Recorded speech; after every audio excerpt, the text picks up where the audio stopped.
কথাগুলো 1934 আমি এখানে যে লিখছি সেখান থেকে একটু পড়ে শোনাই। কথাগুলো 1934 সালে বলে থাকলেও আজও মুসলিম উম্মার অবস্থা তার চেয়ে ভালো কিছু নয়, বরং আরও খারাপ আকার ধারণ করেছে। আসাদ এখানে অন্যত্র ইসলাম যে বডি অ্যান্ড সোল এর দিন বা শরীর এবং আত্মা দুটোরই ধর্ম, সেই সত্যটার উপর জোর দিতে চেয়েছেন। এখানে উনি বলছেন যে ইসলাম হচ্ছে রক্ত মাংসের ধর্ম, বডি এবং সোলের ধর্ম। আপনি শুধু উঠা বসা করলেন সালাতে, কিন্তু আপনার ভিতরে ঈমান নাই, ইখলাস নাই, কোনো ফিলিং নাই, এটা যেমন আপনাকে এটা যেমন ইসলামকে পালন করা হলো না।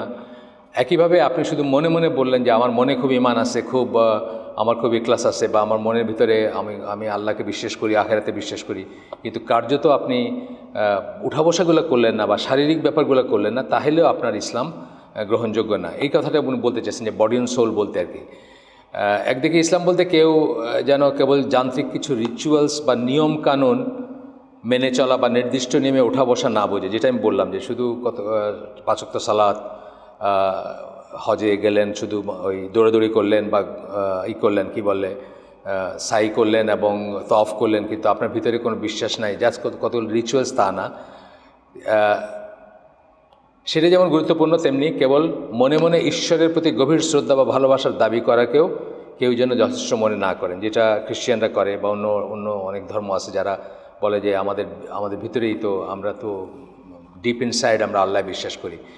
এখানে বলে আসলে কি বলতেছেন যে ইহুদি ছিল ফর্মালিজম। ইহুদিরা খুব ফর্মালিজম, মানে কি বলবো, যে নিয়ম কানুন, ফিক ফতোয়া, অথবা এটা এরকম করতে হয় না, ওইটা এরকম করতে হয় না, এগুলো খুব বেশি নিটিগ্রিটি খুবই করতো। কিছুটা আপনারা ওই যে সূরা বাকারায় যেখানে ওই একটা গাভীর কথাতে তারা অনেক প্রশ্ন করছিল না, এখান থেকেই আপনি বুঝতে পারেন যে তারা অনেক নিটিগ্রিটি বা অনেক সূক্ষ্ম সূক্ষ্ম জিনিস নিয়ে বচসা করতো, তর্ক করতো বা বাহাস করতো, অথবা সেটা নিয়ে করতো। ফর্মালিজম যেটাকে আমরা বলি, সেটাও যেমন না। দ্বিতীয়টা হচ্ছে কি, খ্রিশ্চান সুলভ ল্যাক্সিটি। খ্রিশ্চানরা কি বলে, শুধু ভিতরে ঈমান থাকলেই হবে, জিসাসকে ভালোবাসলেই হবে, ঈসা আলাইহিস সালামকে ভালোবাসলে হবে, যা ইচ্ছা করেন, আপনার সমস্ত ঈশের দায় দায়িত্ব, আপনার গুনাহ বা আপনার সমস্ত খারাপ কাজের দায় দায়িত্ব অলরেডি ঈসা আলাইহিস সালাম নিয়ে উনি ক্রসে বা ক্রুশে বিদ্ধ হয়ে মারা গেছেন, এবং আপনাকে তিনি ত্রাণ করবেন বা আপনাকে তিনি হাসরের দিন উদ্ধার করবেন। আচ্ছা, এরপরে একটা জীবন, এই আমাদের জীবনটাই যেমন বডি অ্যান্ড সোল, দেহ এবং আত্মা মিলে বাস্তবতা লাভ করে, তেমনি দিন ইসলামের শিক্ষা অনুযায়ী জীবনযাত্রায় শরীর এবং মনকে যুগপৎ আল্লাহর কাছে, আল্লাহর বিধানের কাছে সর্বান্তকরণে সমর্পণ করতে হয়। খুব ইম্পর্ট্যান্ট একটা কথা, শরীর এবং মন দুইটাকেই সর্বান্তকরণ, এটা টোটালিটি। এই আমাদের সাবমিশনটা হচ্ছে টোটালিটি, এটা পরে আরও কথা আসবে। আপনি কি ভাবতে পারেন যে শারীরিক নামাজ, রোজা, দাড়ি রাখা বা পর্দা করা ছাড়া কেউ বলবে আমি মনে মনে নামাজ পড়ি? এটা কি সম্ভব?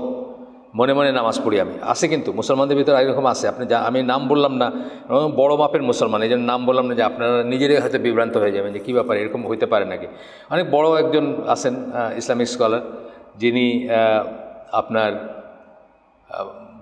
মনে করেন বা বলেন বা বলছেন যে কোথাও তো উঠা বসা করার কথা নাই, কোরআনে উঠা বসা করার কথা নাই, এই রুকু সেজদা এইভাবেই নামাজ পড়তে হবে, কোনো কথা নাই। তাইলে ওনাকে জিজ্ঞেস করা হয়েছিল যে আপনি নামাজ পড়েন না? যে হ্যাঁ, আমি পড়ি নামাজ, আমি মনে মনে নামাজ পড়ি, মানে মনের ভিতরে নামাজ পড়ি আর কি, কোনো নাই। এরকম আছে কিন্তু মানুষ, মনে মনে রোজা রাখি, এটাও বলতে পারে কেউ। মনে মনে পর্দা করি, এটা তো শোনাই যাচ্ছে এখন, মনের পর্দা আসল পর্দা বলে না, অনেক মানুষ আছে বলে। বাইরের পর্দা হটাও, একটা স্লোগানই আছে, মনের পর্দাই আসল পর্দা, বাইরের থেকে কী হবে। যে সুফি বা শায়েকদের দরবারে যখন মেয়েরা যায়, তো ওইখানে কোনো পর্দা নাই তো, বিকজ ইসের সাথে, মানে উনি তো সব কিছুর ঊর্ধ্বে, ওনার সাথে আর কিসের পর্দা, মনের পর্দা থাকলেই হলো আর কি, এই হচ্ছে কথা। আচ্ছা, তারপরে সঠিক নিয়ত বা ইন্টেনশন ছাড়া আপনার নামাজ হয়ে যেতে পারে কেবলই ওঠা বসা হবে ব্যায়াম। এটা যেমন সত্যি যে মনের পর্দা দিয়ে চলবে না, মনের নামাজ দিয়ে চলবে না, শরীরের নামাজ পড়তে হবে, শরীরের পর্দা করতে হবে। আবার হচ্ছে যে সঠিক নিয়ত যদি না থাকে, তাহলে আপনি উঠা বসা ঠিকই করলেন কিন্তু আপনার নামাজ না হইতে পারে, পর্দাও ঠিক করলেন কিন্তু আপনার পর্দা না হইতে পারে। হয় না, পর্দাকে তো আমরা জানি যে পর্দা দিয়ে অনেক আকাম কুকামও করে মানুষ, করে না, পর্দা দিয়ে করে। আপনারা বলবো, আমি একটা গল্প পরে, যাই হোক আসবে ইনশাল্লাহ বলবো। তো এখানে বলতেছে যে আপনার যদি নিয়ত ঠিক না থাকে, কোনো ফিলিং না থাকে আল্লাহর প্রতি, আল্লাহর সামনে দাঁড়িয়েছেন এই বোধটা যদি না থাকে, তাহলে কি হবে যে আপনার খালি উঠা বসা হয়ে যেতে পারে ওটা। আপনার দাড়ি রাখে, এখন অনেক পপ স্টাররা দাড়ি রাখে, দেখবেন এখানে একটু রাখছে, বাজায়, ওই যে ওইসব, সেই দাড়ি তো আর দাড়ি না, বুঝছেন।